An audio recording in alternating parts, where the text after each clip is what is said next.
Good morning guys. இன்றைக்கி வந்து நம்ம புளிக்குழம்பு வைக்க போகிறோம். கைஸ் கறி வடகம் போட்டிருக்கோம்.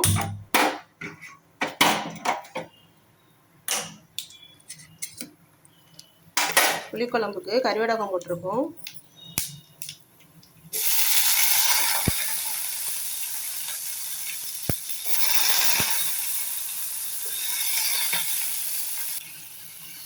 கைஸ் கறி வடகம், ஆனியன், தக்காளி இதெல்லாம் போட்டு வதக்கியாச்சு.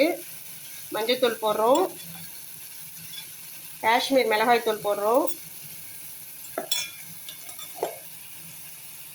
கோரியண்டர் பவுடர் போடுறோம்,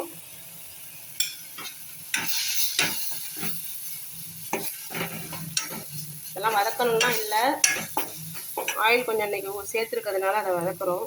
ஆயில் ரொம்ப நான் எல்லாத்துக்கும் சேர்க்க மாட்டேன். காய்கறி பார்த்தீங்கன்னா கைஸ், முருங்கைக்காய் இங்கே வந்து மரத்தில் காய்ச்சது தான்.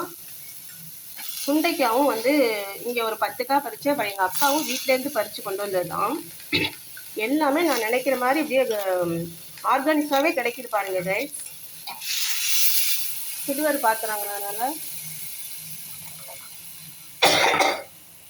கமருது.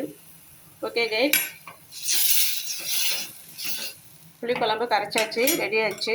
இப்போ இதில் மாங்காய் அரைஞ்சி போட போகிறோம், கொஞ்சம் தேங்காய் பால் ஊற்ற போகிறோம் கைஸ். ஓகே கைஸ், சமைச்சு முடிச்சோன்னே பார்க்கலாம் கைஸ். சப்ஸ்கிரைப் பண்ணுங்கள் கைஸ்.